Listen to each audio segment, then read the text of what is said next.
Good afternoon, everyone. Thank you for waiting for us. As per usual, every once in a while you get some technical glitches, and we have just about everybody online to join us. I'm Rosalind Rice. I'm with SIH, and I am part of our communications team. I'm really happy to be with you today and our esteemed colleagues and guests to talk about overcoming behavioral health stigma together. This is a unique partnership between SIH, Southern Illinois Healthcare, and Southern Illinois University Saluki Athletics. Uh, Behavioral health and mental health impact communities across the country, and our community is no different. To address the increase of mental health and behavioral health related cases across our region, SIH and SIU partnered together to open up the channels of communication and dialogue around mental health and behavioral health, especially when it comes to our younger students at the college level and having those engaging dialogues with their peers, not only their peers, but in their families and in their communities. We're bringing this panel of experts together today and some of our student athletes just to be candid and share the different perceptions and realities around mental and behavioral health and what that means to each person. I'd like to introduce everyone. The panel itself will last approximately 45 minutes, and then we'll have a 15-minute period for any of your questions. Joining us today as panelists, I'd like to introduce Dr. Naeem Qureshi. He is a psychiatrist and medical director of behavioral health for Southern Illinois Healthcare. We're also joined by Dr. Abby Bilderback, the director of CAPS, also known as the Counseling and Psychological Services arm at Southern Illinois University Carbondale, where she is associate director. Grace Hennigan. Grace, you want to wave so we know? Hi, Grace. Grace is a senior on the diving team with Saluki Athletics. We have Mia Edwards. Hi, Mia. And she is a junior on the soccer team for SIU. Angie Bailey is the SIH System Director for Community Health. And we also have Austin Alvarez, a psychologist with SIU Athletics. So good afternoon, everyone. Thank you for joining us. We're going to start with the first question, which is rather basic, but sometimes it's about semantics, right? Everyone's perception is their reality. So I'd like to address this question to Dr. Qureshi. Can you start us off with an explanation of what is behavioral health? What's that definition when you're talking about that, and how does that relate to mental health? Thank you, Rosalind. First of all, I want to thank everybody who's involved in organizing this event. It's so good to see SIH and SIU getting together in making efforts to improve mental health awareness in our area and nationwide. It is hard, and I'm struggling to see what would be the best definition of behavioral health, but it is regarded as emotion and behavior that affects our well-being, which includes activities of daily living, our relationship, our work, and our obligation, everything in our life. It does usually refer to mental health and substance use disorder. It is difficult to see that we are going through a mental health crisis. About 28.8% U.S. adults have some form of mental illness, which is about 1 out of 5 individuals, which is higher in individuals 18 to 25, up to about 33.7%, and higher in female population, 27.2%. When it comes to serious mental illness, it's about 5.5% of U.S. population, meaning about 1 out of 5, 25 individuals have serious mental illness.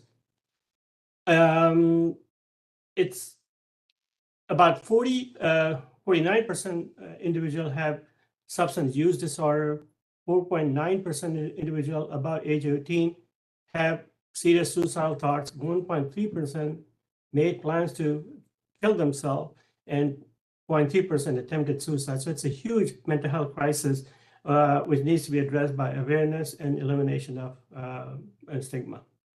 And I know a lot of that data is pre-pandemic data. So we expect a lot of this to actually be, if we were looking at it in real time, those numbers are likely higher. You've already addressed this about who is most susceptible to behavioral health, especially you mentioned that one of your data points was more female, and you ran the gamut of statistics. is what you see in your practice and across our hospitals and the various roles you play pretty consistent then with what we see at the national level? I believe we see the same. We had community need assessment, and we saw that our region has a higher number of deaths of despair. So we have similar data as we saw the nationwide that more female, younger adults getting admitted to hospital. So unfortunately, the same group has a low rate of reaching out for help. Not only that, but they also have um, more difficulty in getting access to mental health facilities. Dr. Bilderback, what makes students that you encounter every day on the campus at SIU Carbondale more likely to develop behavioral health issues? What are you seeing?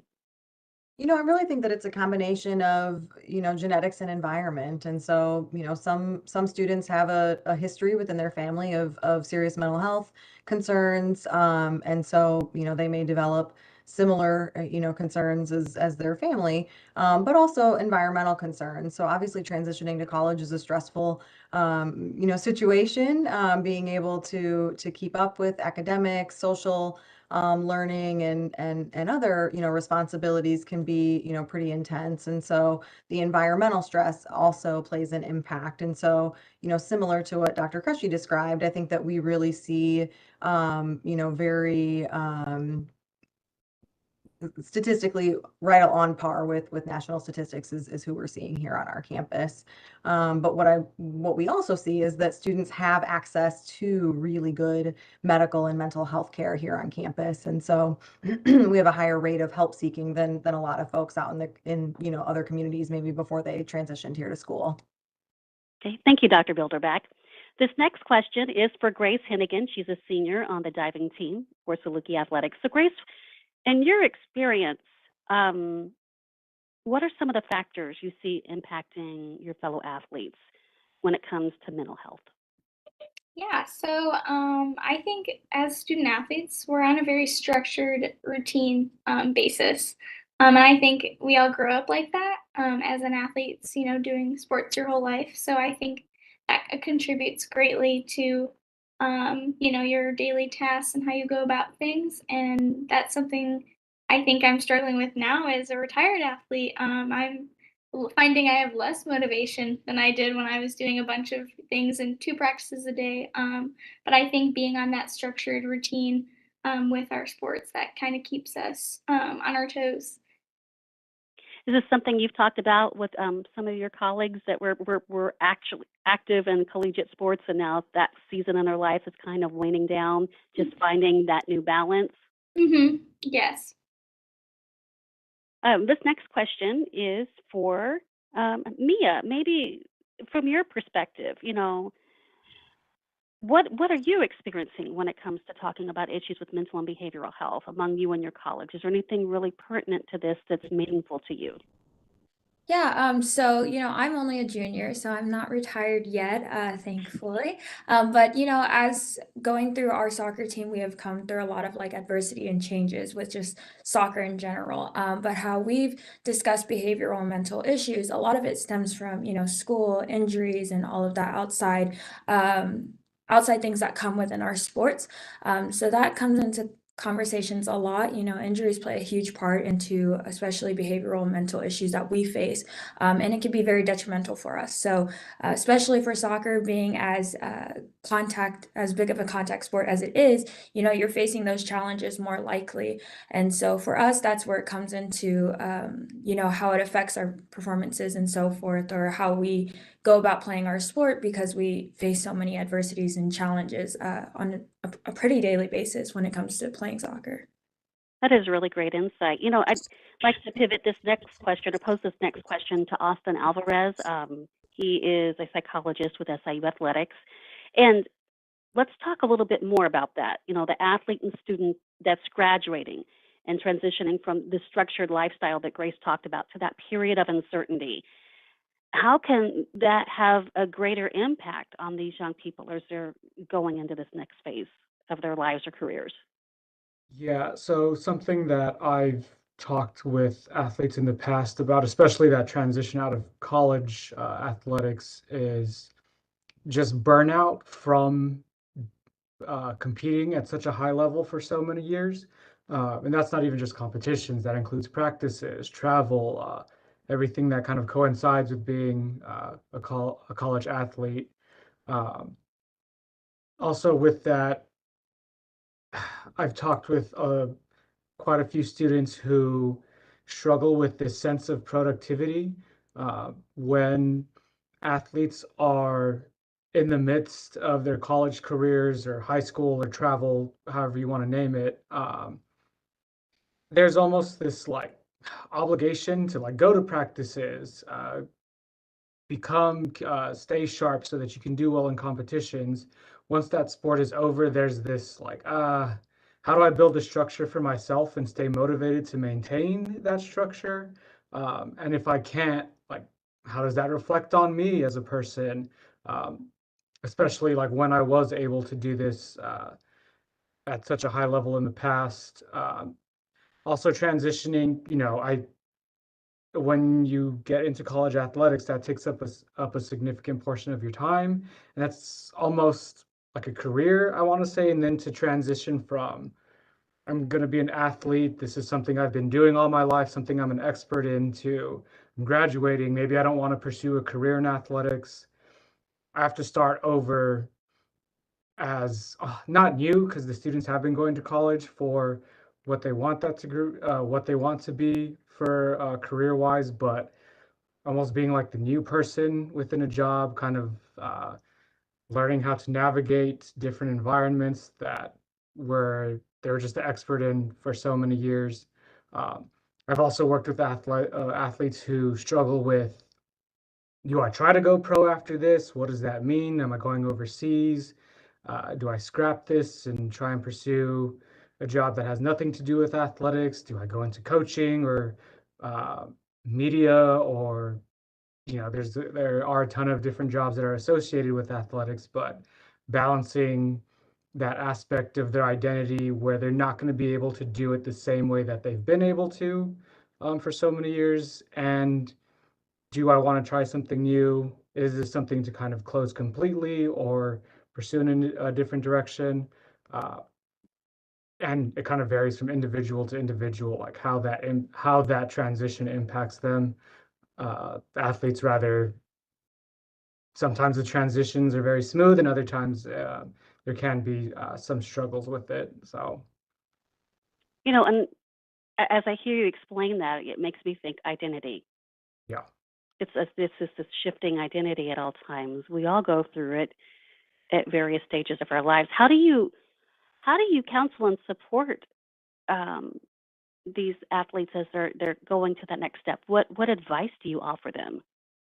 So as a psychologist, I don't really offer advice to athletes or clients, I should say, in general. Hmm. What we do work on is kind of digging through, like, what does the athlete value, what makes up their identity. This can look a lot different from individual to individual. And I guess I'll go back to something I said where, maybe an athlete does value continuing a life that is centered around sports. Okay, is that something you want to pursue? Is that something um, that you think will bring you that sense of purpose now that you've transitioned from directly competing? Other athletes might say like, no, I'm okay with kind of closing the door on this chapter of my life. I want to pursue other things that I didn't have the time to necessarily when I was a college athlete. I want to be able to spend time with friends, build a family. Um, I went to school for something that was completely different than athletics. Um, Athletics helped me pay for college, but now I want to go into like business or become a psychologist. That isn't a sports psychologist, but just kind of figuring out where are your values at, what are you prioritizing with moving on with your life. Um, how does this transition impact you? What types of stressors are coming up for you? Do you want to maintain that do you want to maintain that structure of, I don't know, waking up early and going and doing physical exercise? Is that something that helps with mental health? Which also I do work with I have worked with athletes that transition out of, I've had this burnout of playing soccer or swimming and diving for 4 to 5 years, but I want to continue to exercise. I want to continue to uh, have like a built-in support system. That might not be teammates now, but now I have to lean on like family or friends outside. So just kind of exploring like who is the person outside of athletics, and how does that impact the way they want to navigate their environment moving forward? So it's really evaluating everybody, your individual values, assumptions, and beliefs and expectations. We hear about that a lot, and even organizational leadership, your values and assumptions, beliefs, expectations in that regard. That really helps me segue back to Grace and Mia right now. We'll start with you, Grace. So why was it important to you to be part of this today? What made you say yes? So it's important to me to speak on this panel today, just to spread awareness for both current and non-current athletes. Growing up, I think we kind of touched on this briefly, but I think I kind of went through an identity crisis because now without sports, I'm figuring out that it's me. I have to motivate myself to do these workouts. There's no coaches who are, wondering where you are at 5 a.m. lift so that's, I think, such a big part of my life right now. And it's important to speak on this panel to me because I'm fortunate enough to be at SIU where I have a ton of resources and the help that I can get through athletics, but not everyone has that. So it's important to advocate for awareness with mental health in sports for me. Thank you. Thank you for being so open with what you had to share there. Mia, from your perspective, what was appealing to you in particular? Why did you agree to be part of this? Yes, so you kind of touched on it too, and Grace said it. Identity is a big thing. We sometimes forget, even as non-athletes, we forget that we're humans. We forget that, we have feelings, and it's not always about what our work is or what our purpose in our jobs and athletics is. We forget that we have emotions and feelings that we also need to pay attention to. So I found it very important to speak on this panel, to be a voice for those who may not feel comfortable or ready to talk about these issues or to talk about coming to terms with who they are and who they mean outside of their work. And it's also to just open up the discussion that mental health and behavioral issues are big. And, we need to become more aware of these topics so that way we can get more comfortable in actually expressing them rather than pushing them to the side. Because I feel like we do that as a lot. I know a dental hygienist student who it can be a hard time with school, and for us athletes it could be a hard time with athletics as well. So we don't know how to always deal with them because we're always trying to reach the next step in our careers. And I'm going to ask you a follow-up question to that, Mia. So mental awareness and mental focus, huge to performing at an athletic level, especially at the college level. What are things that you do to help prevent and keep negative thoughts at bay and from impacting your performance? I am the biggest, I probably am my biggest critic for sure. I'm always trying to find ways to say, oh, I could have done this way better, or that was a horrible shot, or I just played a very bad game.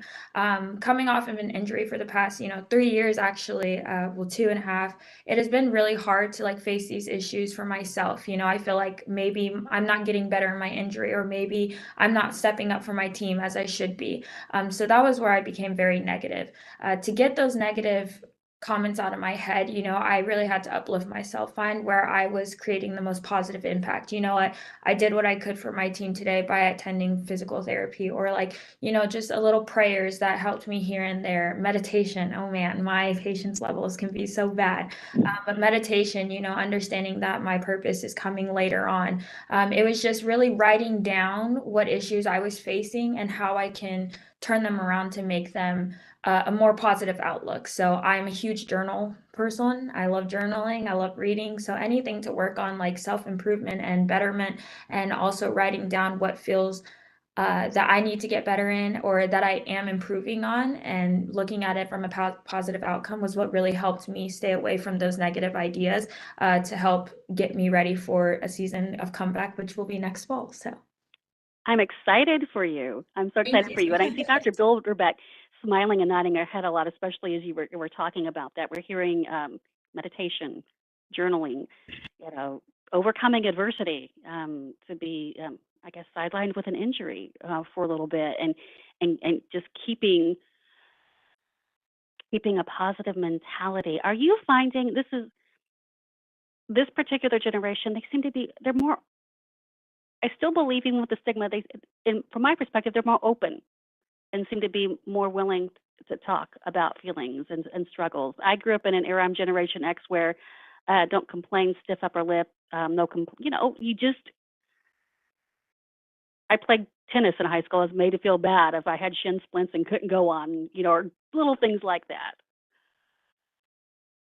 What are your observations here? Are you seeing a generation that is much more open to having these dialogues, or are we making progress? Is that question for me? That question is for Dr. Bilderbeck. Okay.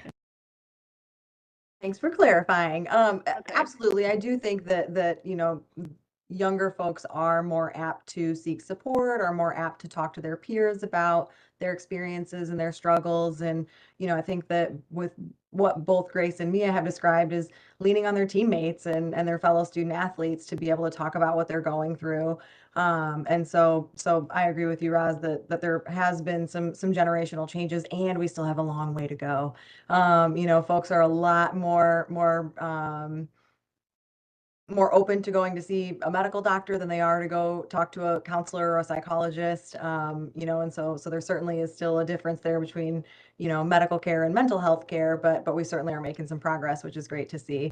And I think the resilience of students, when you referenced me smiling and nodding, is that's what I was hearing was a whole lot of resiliency. And it's a whole lot of work to be able to focus on that positive and to be able to engage in mindfulness and meditation and some of those things. So I'm proud to hear that you were able to do that. Yeah.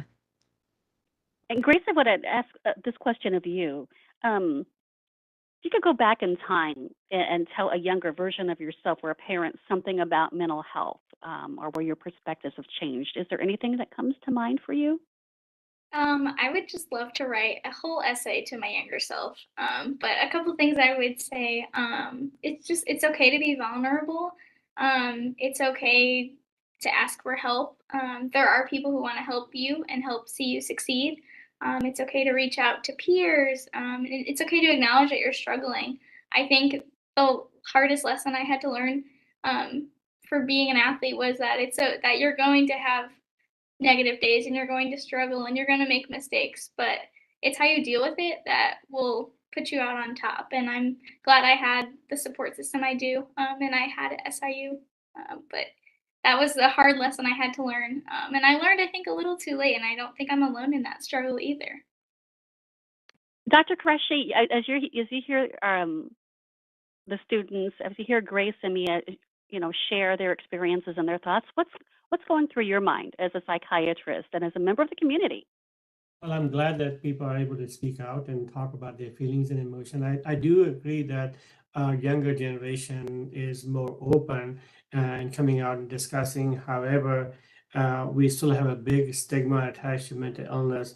It's regarded as a weakness. So that pushes people away from getting help. It's good to see that people are recognizing it more and trying to get help.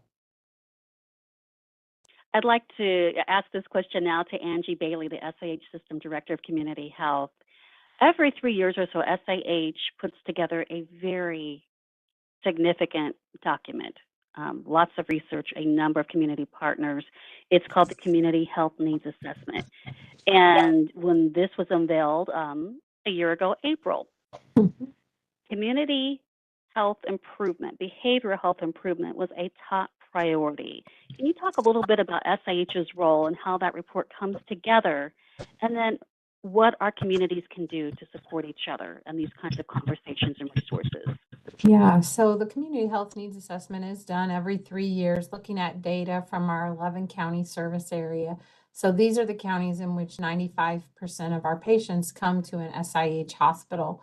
So in doing that, we look at data of how we compare in our region to Illinois and the US. And earlier, Dr. Crush, you talked a little bit about some of the data, but we tend to have higher age-adjusted suicide deaths per 100,000 in our region as compared to both the state and the US.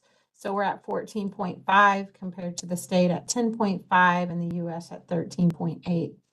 So it goes back to the theme that everyone's been talking about is how important it is to talk with others and find others that you can speak with. And I think one thing, many times we may speak to family or friends or neighbors or other students and say, how's your day? And people tend to often just say, it's okay. But really, one thing we want to do within the community is reduce that stigma and really get students and family members, community members, really having those conversations about how they are really doing and knowing how to identify if someone is giving you warning signs or signals, or if there are red flags you should think about or look into. So one of the things written into our community health needs assessment around behavioral health is to increase awareness around mental health. And so we are working with a variety of community partners to offer mental health first aid for adults and for youth. So it's an 8-hour course. It is taught by many community partners, SIH being one, as well as the Regional Office of Education is working with schools, Egyptian Health Department, Arrowleaf, the Stress and Trauma Treatment Center, University of Illinois Extension, and others all offer this class in the community. So it's 8 hours to learn about the steps, the signs and symptoms of depression, and what you can do, and also to learn about the community resources. So that's one of the major activities that we're focusing on, as well as some other services around how can we help individuals in crisis get connected to resources, having the resource community members know about individuals who are maybe experiencing crisis and how they can help them. When you talk about mental health first aid and the two tracks, there's for adults and then there's youth mental health first aid. So I know it seems logical, but assuming just a little bit, how can you help guide someone on which one they might choose to participate in? Yeah. Which track to go? Yeah, so if you're someone who maybe works with students a lot or is involved with like a youth group or a student organization or a club, or you work in a school or a church group, those are the individuals that might want to attend mental health first aid for youth. So if you're having a lot of interaction with youth, or parents can attend as well. And then the adult one is more just for mental health, just anyone in the community to attend. And we've go ahead. No. So we have seen an example of a parent who attended adult mental health first aid, or I'm sorry, youth mental health first aid, because she was involved with some youth groups. And then once she went through the course, she came back and told us that she went home and talked with her own child about what she learned. And then that child started saying, well, yes, I'm experiencing this and this and this, and I didn't know what to say or who to tell. And then the mom was able to connect that, her child, to treatment. So, and had been experiencing some symptoms that she had been thinking of a plan of how she might commit suicide. So I think sometimes we're the people closest to might not know what to be looking for. So I think classes like that can really help everyone raise awareness, reduce stigma, have those conversations, and normalize the discussion of mental health and suicide prevention. How can people find out more about mental health first aid for adults and youth? Where can they register or ask questions? Yeah, so on the Healthy Southern Illinois Delta Network website, which is hsidn.org, we have a list of some upcoming classes on the events calendar. So one we do have coming up, if anyone is interested, is going to be June 1st from 9 a.m. to 3:30, and it'll be virtual via WebEx. So in the same manner, individuals can watch it from the comfort of their home, dorm room, whatever it may be. There is a little bit of pre-work, so you don't just get to come to the class and take it. It's kind of like a little bit like going to school. So there's some online you do first, and then you do the group class with everyone that's instructor led and virtual. And that next one is June 1st. Is this for adults or youth? That one is for adults. And then Okay. if individuals are interested in hosting or being part of a mental health first aid for youth, we have a list of community resources they can reach out to, but they can contact the SIH Community Benefits Department to learn more or visit hsidn.org. Okay, that hsidn.org is the acronym HSIDN for the Healthy Southern Illinois Delta Network. And real quick, before I ask some of our other panelists some additional questions, what is the Healthy Southern Illinois Delta Network? A lot of people that will watch this live or the recording, this may be the first they've ever heard of that. Yeah, so it's a coalition of individuals from throughout the lower 16 counties. It's a collaborative with the local health departments, many community-based organizations, SIU School of Medicine, University of Illinois Extension. There's over 400 members who participate in coalitions or action teams. And we do have some surrounding mental health and behavioral health. And then one of the tasks that resource or the HSIDN does is keep some resource lists up to date. So another thing you can find on that website is lists of resource guides for behavioral health, so mental health, and then also substance misuse. So there's some really comprehensive guides, or there's some short 2 and 3 pagers with all the different community resources. So those would be even more things you learn about in the mental health first aid. But anybody can go to that site and find the resources. It is a great program. I've had some experience with that and actually used some of that when I encountered a friend in crisis last year in ways I didn't expect that quickly. So I really encourage people to consider it and check it out. You know, we talked a lot about our athletes, but I'd like to shift to Dr. Korechi real quick. What were some of the other findings from the Community Health Needs Assessment? Because you are our physician champion for behavioral and mental health. Thank you. Well, it was alarming to find out that about 23% of 10th grader seriously considered suicide, which is more than what we noticed in Illinois. 40% felt sad or hopeless every day for more than 2 weeks in past 12 months. And 40% of 10th grader used a substance last year. But that's very alarming that we see this in our community locally. You know, and a lot of people, even parents or other students that are watching this, when they encounter someone not having had any formal training, maybe obviously not having gone through some classes like mental health first aid, and they have a friend that's talking about suicide, what should they do? Who or what do they turn to? Well, the most important thing would be at the moment, be available, be calm, talk to the person who is involved. And the best route is always call 911 to get the individual to local ER to get an assessment done, whether inpatient treatment is necessary or not. And obviously, if inpatient is not needed, then they will be able to route them to the right place to get help. We have several, not enough, of course, but several locations available in the area that provide acute mental health treatment. So they can get psychiatric services, they can get counseling services. So there are services available. Again, I will say that's not enough, but we do have services that's available for those individuals. Dr. Bilderbeck, we've talked a lot about athletes who obviously benefit from the structure and the team structure and culture, but what about the students and the young people at SIU in particular that don't have that team support from an athletic or competitive perspective? How do you help them and how do you steer them to the right resources for mental health issues?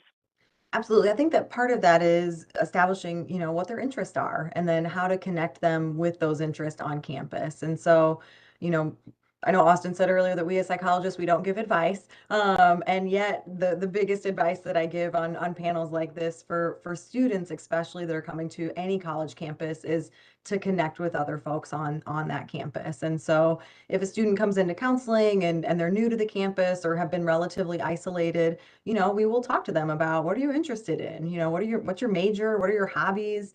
And then look at registered student organizations, living learning communities and university housing. We have a student multicultural resource center. And so there's just a lot of resources that are available to students that most students just aren't aware of. And then we start to look at how do we overcome if there's anxiety or stress about approaching a new environment or a new group of people, then we look at some skills to be able to cope with that and to be able to work through that as well. But staying connected is absolutely a protective factor to mental health issues. This is another question I want to ask Dr. Qureshi, especially hearing from Austin and Dr. Bilderbeck. Young people tend to talk to their peers, student athletes, college level students. Often more their peer group has more influence than their immediate family. And when you have someone that is starting to self-harm or talk about committing suicide, we touched on this a little bit, and we need those friends to call 911. Sometimes that's so hard for them. They feel like they're violating a trust or a confidence. How do you help people work through that? It's like, you said you wouldn't tell my mom. You said you wouldn't tell my dad. The next thing I know, you've called 911. That is it affects so many people, the person going through the challenge and then the friend that wants to help and is afraid to break that code of trust. Well, it's hard for an individual to face the situation, and it's difficult to describe exactly what they can do. However, being present is very important. Continue to communicate with the individual, make sure that the individual is safe. They don't have access to weapons or anything that they can use to harm themselves. And I think if you are seriously, if there is a situation going on when you're concerned about safety in an individual, trust is very important, and I don't want to minimize that trust issue, but safety become at some point more important. And I have been in situation when patient recognized later on that we were working on their behalf when we took steps that they didn't like at the point. So I think anything that you can do to help out that individual to make sure that they're safe is important. And that safety remains the most important thing, as we notice that suicide rate is high and the highest among 18 to 24 age range. So if you're living in college dorm or you're in contact with those individual, you're more likely to face those issues than we do in the clinics even. So I would say do whatever you can do to make sure the individual is safe. I'd like to ask Angie this question to continue on from what you're talking about. You've been in your role at SIH for a number of years, and you have quite a bit of experience in public health. You're from Southern Illinois. You know the region and community. What are some of the other things that you've seen from our community partners and the things they're doing to try to overcome this collective stigma when it comes to mental health and being able to talk about it and seek resources? Yeah, so I think kind of campaigns like this, the Rally Around the Pound, statewide and nationally, there's the new 988, so that individuals can call and Abby may want to talk more about that, but 988 is another number you can call and be connected with resources around suicide, mental health, those different things. So I think that trying to just make connections. So one of the things Abby had mentioned was students could join groups or do things at their dorms or whatever.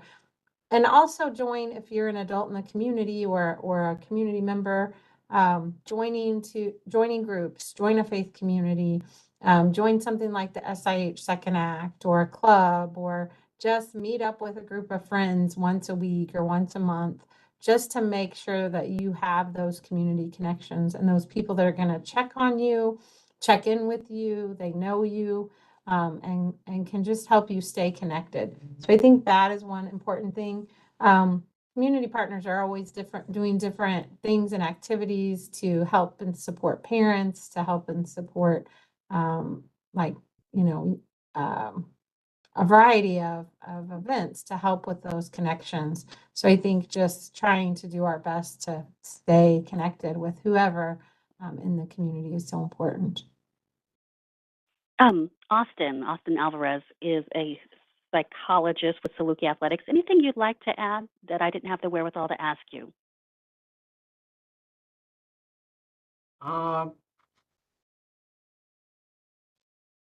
I guess, I don't know, just me and my perspective kind of working in this field for a couple of years now, not necessarily with at SIU, but that there is still a bit of resistance within athletics to pursue mental health services at times.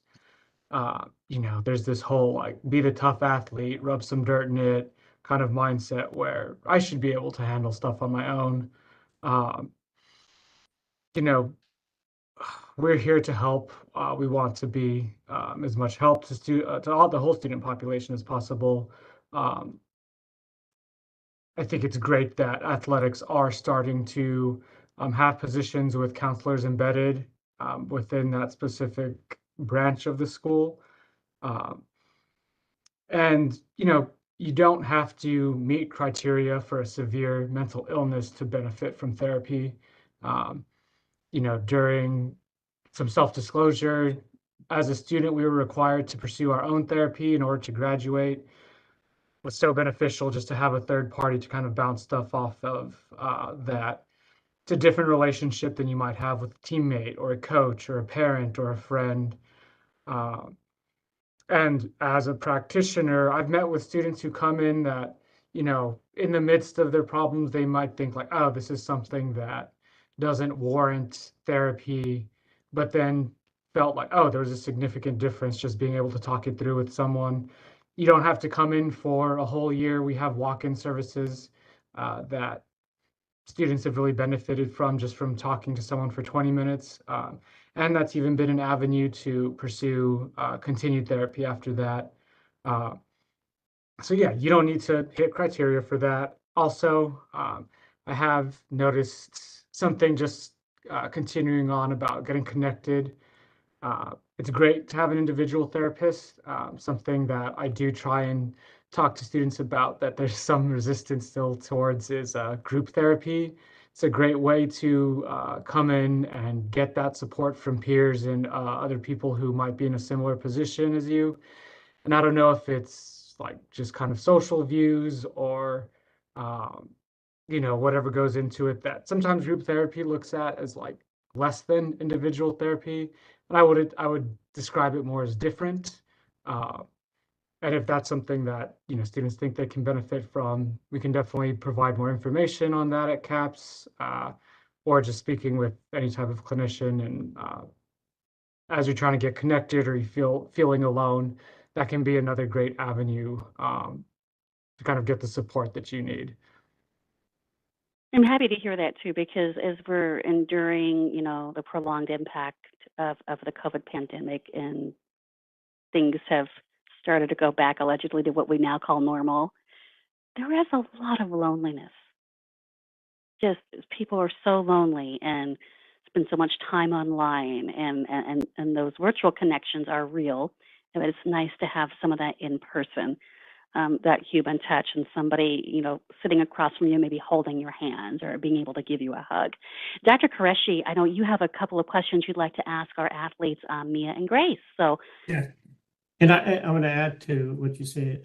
Loneliness is not only physical loneliness, it's emotional loneliness because of stigma. We don't talk about it. We don't ask questions. So I was going to ask our athletes, athletic is a very competitive area.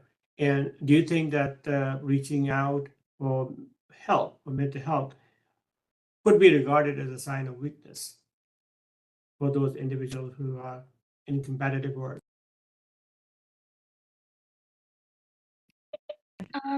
Okay, so this is something I kind of went through. I don't think there's a stigma around it as much um, as there was, but I still think there are some gray areas of just, I think it's initially hard to reach out when you haven't, seen someone for help before. Even if it's your first time kind of going through something like that, I think that can be hard initially. But I think being on a team today at SIU, we have all those resources and it's talked about pretty frequently. We have that conversation a lot, and I think there's that support there. So sorry, what was the what was the question again? Well, I think my question was if they regard this as a weakness, if they go out and ask for help for mental illness. I view it as a strength that you come out and talk about what was bothering you. So, as a mental health professional, we view it as a strength that you discuss what's bothering you, what's going on in your life, that your performance has gone down or can potentially go down.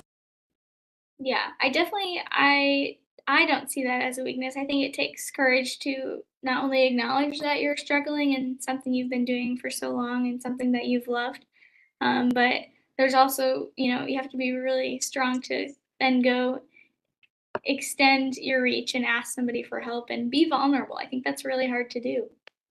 Absolutely. That's what I wanted to hear from you. That's good.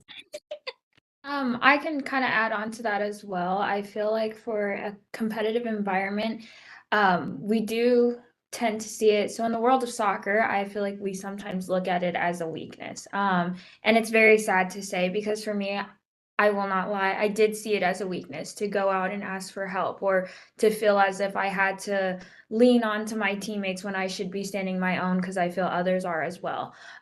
So I think personally it is not a weakness. I think it is a strength. However, there is stigma behind that it can be seen as a weakness. I definitely feel as though being in a competitive sport or being in a leadership position as well, it can heavily influence whether or not you seek help or is if like you should stand on your own and kind of like fight through your own battles. It's very, very, very heavily noticeable in like leadership roles, especially a team captain or running a team or for coaches even. So I think that is where we see a lot of the issues as well.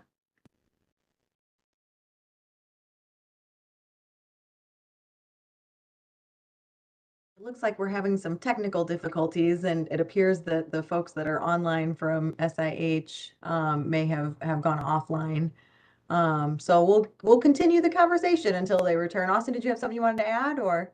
Yeah, I did. Go ahead. Just kind of continuing off of what Mia and Grace were talking about, something that I found that can be helpful as a practitioner working with athletes with, in whatever environment, something that can be helpful to kind of get that foot in the door and establish buy-in into like therapy and working on mental health can be that we can't really separate that from athletics and our performance and everything that goes into it. I've worked with, I don't know how many athletes who initially came in like, oh, I'm experiencing some like imposter syndrome within athletics. And as we talked, it was like, oh, you're experiencing this outside as well. And it's really impacting your daily functioning.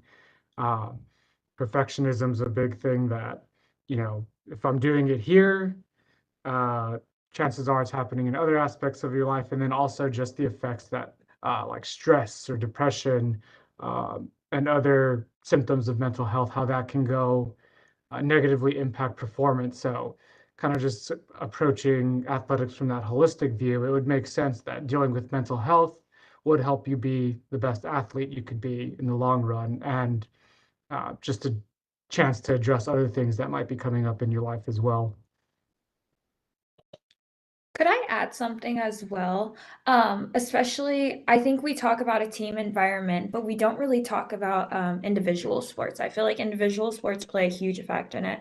I have a sister, she's a figure skater, and so everything she does is on her own. And watching her go through her mental issues, sometimes she feels as if she's isolated because in an individual sport, it's you and your coach. I know sometimes as athletes, we feel as though like we can't really lean on our coaches because we're trying to prove ourselves or they are looking at us to hold ourselves up to a certain standard. And I feel like individuals who do play sports such as track, golf, figure skating, dance, it can be very hard on them mentally because they're fighting these battles alone. Whereas for a competitive team, it's easier for us to look towards our teammates and kind of have others to kind of, you know, rant to or talk to or go to for help. Whereas we see a lot of struggles coming from those individuals in other sports as well. Thank you, everyone, for keeping that dialogue going. Every one of you disappeared one at a time, and then everyone was gone, but apparently things were still happening. So there's a standing joke that if there's technology and I touch it, it's going to stop working. But it looks like we're all back together again. We have a few minutes left, and I really want to thank all of you for participating. And Grace and Mia, I'm really grateful. I've learned a lot from you, and that you've had the courage to be vulnerable and share here. This goes a long way to reducing stigma. And Grace, I know, so you are studying, or you haven't, have you graduated, or are you graduating this month? I'm graduating this month. I'm actually doing some clinical rotations at SIH currently for radiation therapy. So within the organization, but yep, I'm almost done. Oh, congratulations. I'm so excited for you. I'm sure I'll see you around. Yeah. And Mia, so when does your season start? You said you've not been able to play with this injury, but you're ready to go, right? Yes, ma'am. So we will be back up and running in the fall. So we will report back August 1st for preseason and camp. So I'm very excited, looking forward to it. And finally, I'll be able to participate fully with no injuries this year. So really, really excited for it. Oh, that is awesome. Well, I wish you the best. I'm going to come watch you play. I'm excited. Thank you. We have about 2.5 minutes left. Would anybody like to add anything? You have what I call an open mic. I'm going to add that education is very important. Awareness is very important. Mental health, it will help us reduce or eliminate stigma. And stigma keeps us from getting help. It promotes helplessness, that learned helplessness, that there's no help. If I don't talk about, I will not go to get help. And that happens. It reduces hope and it limits access. So education of mental awareness is very important. Well, thank you, everyone, for participating today. I appreciate you, and I'm sure we'll have a recording of this virtual panel discussion available here pretty soon. Again, if you'd like to learn more about mental health first aid for youth or adults, you can go to the Healthy Southern Illinois Delta Network website. That's HS, as in Sam, so hsidn.org. On behalf of SIH and SIU, I'm Rosalind Rice. Thank you for joining us. Thank you.